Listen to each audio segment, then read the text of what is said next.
So if we maintain these principles of accumulating money, but then judiciously use it, then we can have a great, great life. Welcome to the Teacher Money Show, the podcast dedicated to helping teachers navigate your unique financial challenges and unlock your financial superpowers. I'm your host, Sean Morgan, a full-time teacher. That's right, I teach every day just like you, and personal financial coach. And I'm here to help every teacher, whether you are a seasoned teacher looking for fresh insights or a new educator navigating your first paycheck, to have a richer wallet, classroom, and life. The contents of this podcast are informational in nature and are not legal or tax advice, and neither I nor my guests are engaged in the provision of legal, tax, or any other advice. You should not act upon this information without first seeking appropriate advice from an accountant, financial planner, lawyer, or other professional. Today, we're going to be doing the last of our Money Basics series. This is it. If you have mastered everything that I've talked about from the beginning of this show until now, you have become a money master. You've mastered the basics, and that's amazing. This topic today is really just how to take that forward to the next level, how to continue to have a great life after you've mastered the money basics. And it is very, very powerful. So up until now, you should be, tracking your spending, getting out of debt, preparing for the worst, investing for the future. Those are the general topics we've talked about. And if you're doing these things, you will start to accumulate money. You'll have more money than you ever imagined being able to accumulate in your life. That might scare you a little bit, but it's a great thing. It's a wonderful thing to have more money than you know what to do with. This isn't going to happen immediately. I want to remind you that investing is a long-term game. And as you use these principles, I guarantee that you can be wealthy if you just hold to them. If you just follow these principles day in and day out for 10, 20, 30 years, you will have money. Money that you can now do something with, because money is worthless. Okay? It's literally just paper or metal that has no practical, useful, inherent value in it.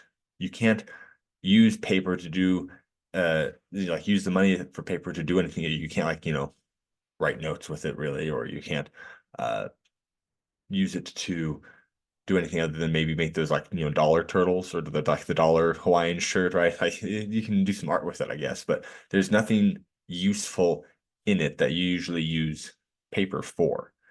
Okay, same with the metal. Those round coins, you can do a scratch off with them, I guess, but there's nothing really super useful to compare the value that that number says on it to what it actually is used for. So money itself is rather useless. But when we get to use the money, that is when it becomes worthwhile. When it's exchanged for something else, that's when money gains its worth. So to make your money worth it, you need to use it. It must be used to be a worthwhile thing to have accumulated all this money. Now, that does not mean go and spend it all. Okay, that's not what I'm saying. So if you're thinking like I need to go and spend every dime I have because Sean said that you got to use it to make it worthwhile. No. Okay, there's two extremes. There is, Scrooge McDuck on one side who just swims in his money and doesn't do anything useful with it, right? The Ebenezer Scrooge type of character. But then there's the spendthrift over here who just never keeps their money, or if they've accumulated it, say they got a huge windfall like an inheritance or winning the lottery, it's gone within months or years because they just don't know how to keep it. So if we maintain these principles of accumulating money, but then judiciously use it, then we can have a great, great life. Now, there's a famous saying by the oil tycoon J. Paul Getty. He said, if you want to be rich, you can be. All it takes is 3 easy steps. 1, wake up early. 2, work hard. 3, find oil. Now, this is kind of a silly thing. He was being a little tongue-in-cheek here, but it's interesting that getting wealthy is actually not the difficult part, right? It is staying wealthy that's the difficult part. But then staying wealthy is not even the really hard thing, okay? The really hard thing is not allowing the wealth that you've accumulated to rot your soul. Now, I don't always go into the more woo side of money, right? Uh, but it's there. You can't ignore that having loads of money and the power that can come with having a lot of money and the pride that can come with a lot of money can destroy a person. Okay. We can think of countless people who are, rich and famous who are really not great people because the money has rotted their soul. They are not giving back. They might have like, their charitable donations. Most of those people are doing them for the tax break and not for the actual benefit of charity. So it's very important that once you've accumulated your nest egg, once you've accumulated your amount of money that you can live on, and then some, that you give back. Giving back is a very important reason to have more money. The second important reason to have more money is to live your best life. And I want to talk about both of these.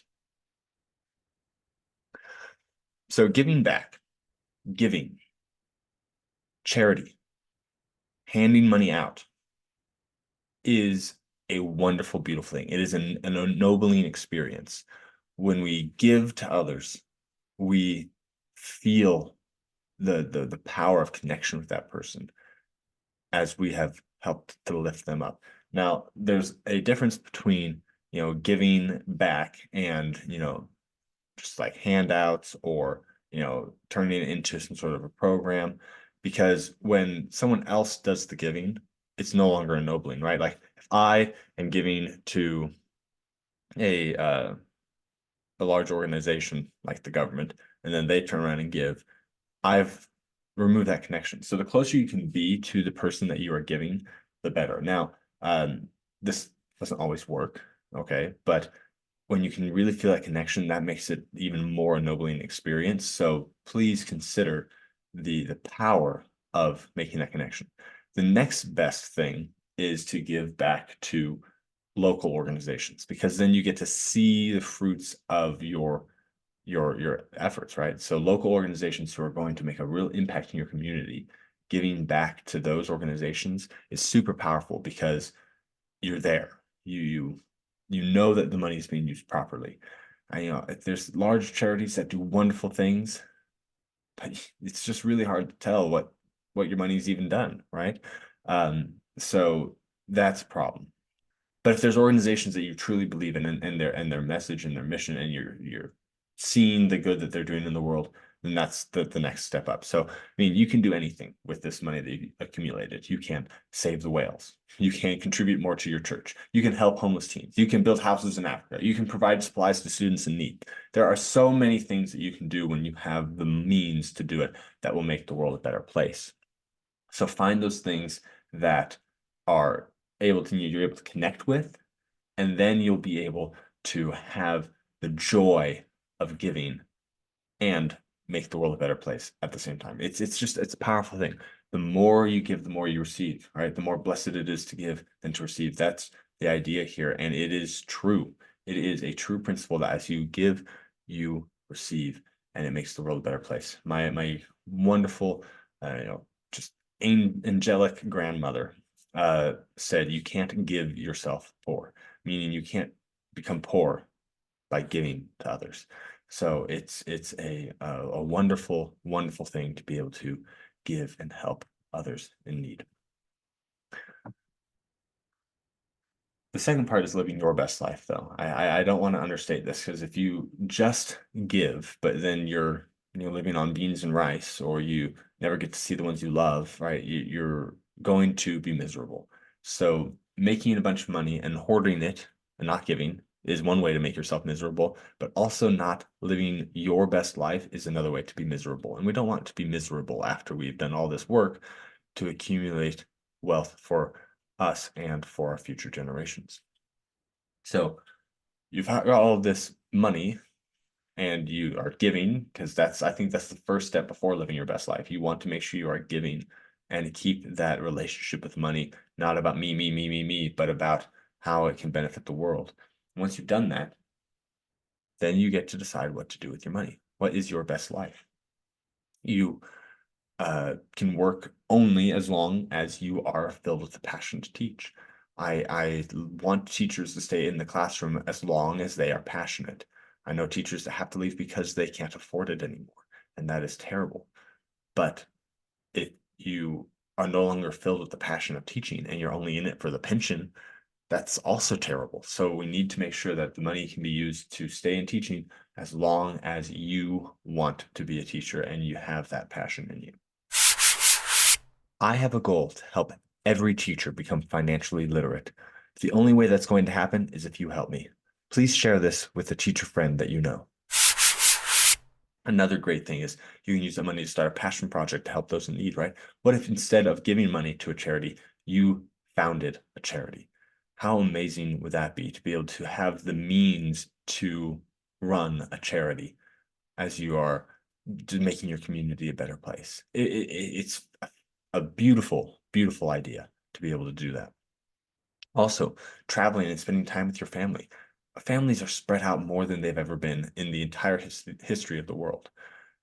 But we can get to our families. We just need the means to do so.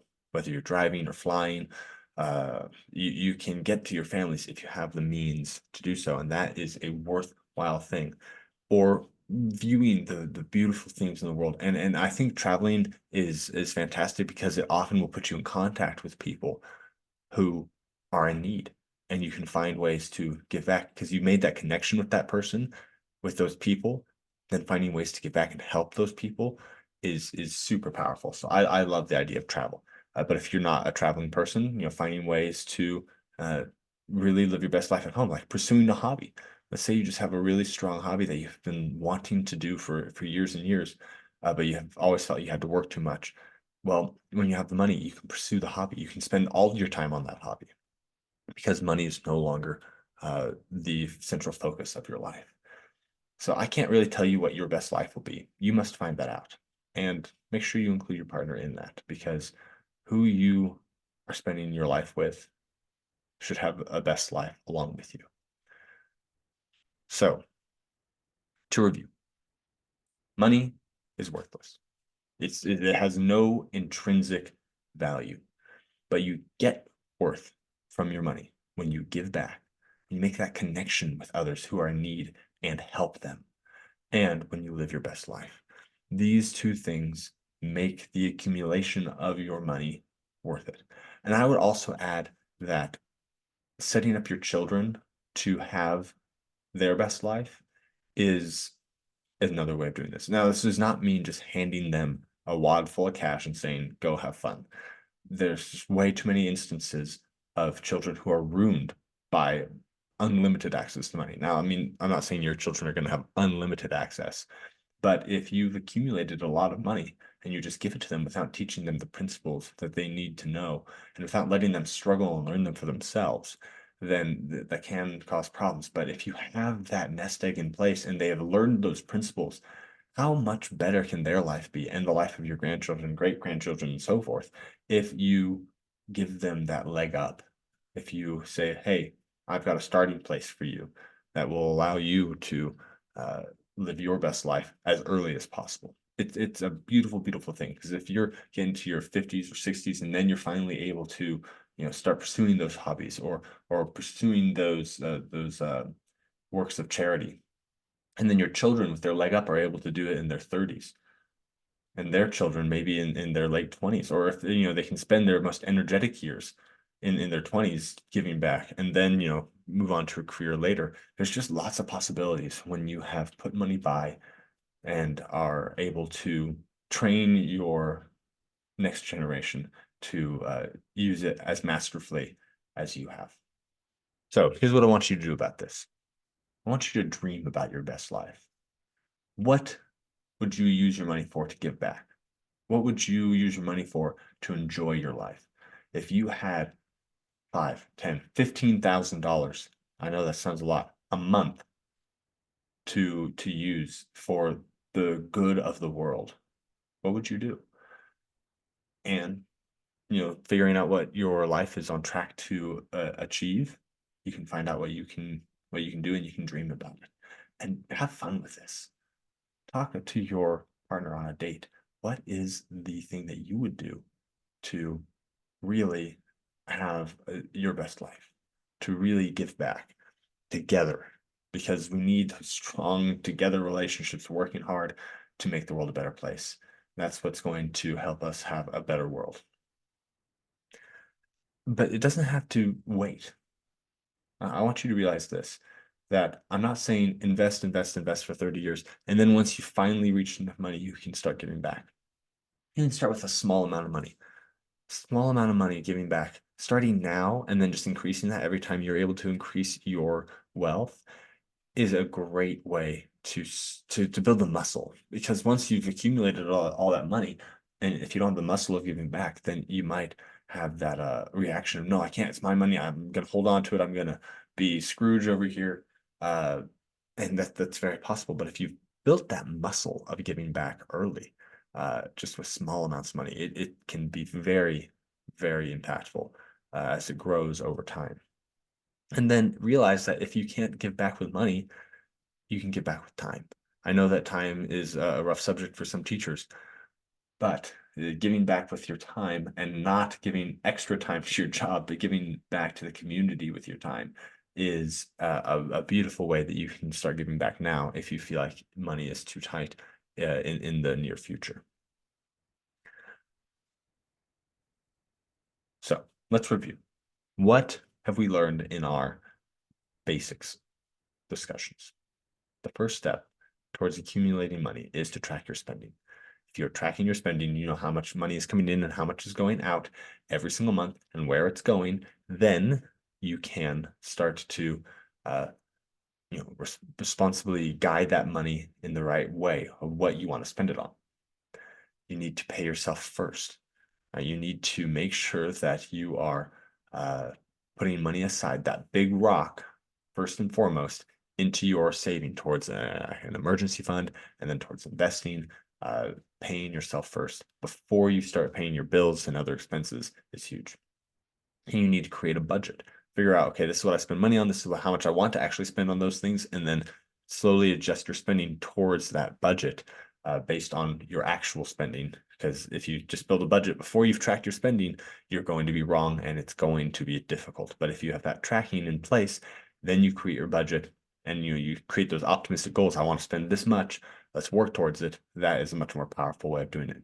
Then you need to stick to your budget with that motivation and that why behind it. That's going to help you hold to those principles you've put in place in your budget. You need to protect yourself from financial tidal waves with that emergency fund, with insurance, and just making sure that if your boat gets rocked, you're able to keep moving forward.